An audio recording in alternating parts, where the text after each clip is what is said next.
Hello guys, we will see together how to resolve a problem of Wi-Fi on Ubuntu 20.04. So let's start. So this is the first command. Let's copy and open terminal. So let's paste.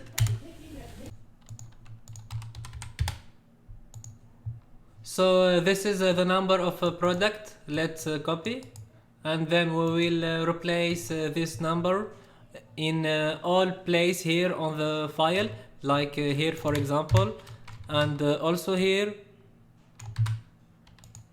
and finally here, product number conf.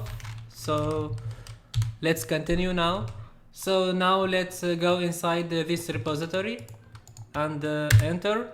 After that let's create a new configure file,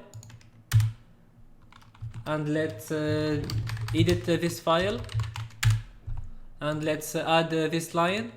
Just copy and paste, and this is your number of product.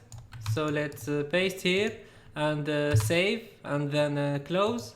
After that let's copy this command with the new number of your product.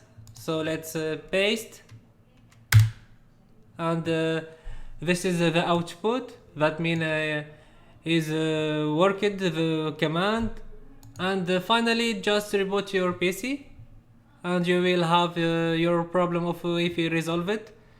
Anyway, if you have any problem, you can just put a comment, and I will be here to help you. So don't worry, I will give you all of those commands on the description of the video. So please comment and like, and also don't forget to subscribe to the channel. See you on the next tutorial, and goodbye.